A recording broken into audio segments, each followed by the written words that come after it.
बेटी बचाओ बेटी पढ़ाओ, क्या आप लोगों ने इस स्कीम के बारे में सुना है? चलिए आज इस बारे में बात करते हैं। बेटी बचाओ बेटी पढ़ाओ स्कीम शुरू हुआ था जनवरी 22, 2015 में, जिसका पर्पस था to improve child sex ratios, safety and empower girls through awareness and welfare services.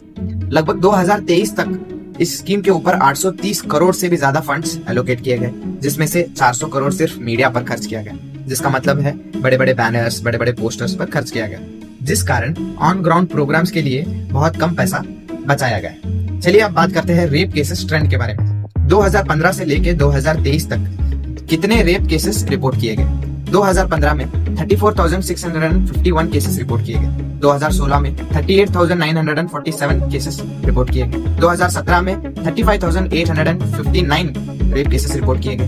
2018 में 33,356 केसेस रिपोर्ट किए गए। 2019 में 32,333 केसेस रिपोर्ट किए गए। 2020 में 28,046 केसेस रिपोर्ट किए गए, जो कि पैंडेमिक का ईयर था, कोविड का समय था। 2021 में 31,677 केसेस रिपोर्ट किए गए। 2022 में 31,516 केसेस रिपोर्ट किए गए। 2023 में 22,670 केसेस रिपोर्ट किए गए, जिसका अर्थ है कि यहाँ सेफ्टी बिल्कुल भी नहीं है।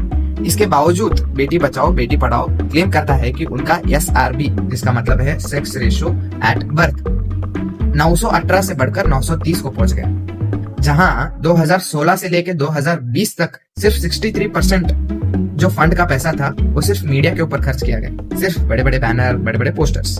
अभी मैं पूछना चाहता हूँ गवर्नमेंट और पॉलिटिशियंस को, कितने केसेस रिपोर्ट किए गए आपके घर से, आपके घर वालों से, आपके समाज से? क्या आपको दूसरों की माँ बहनें, उनका आदर नहीं है?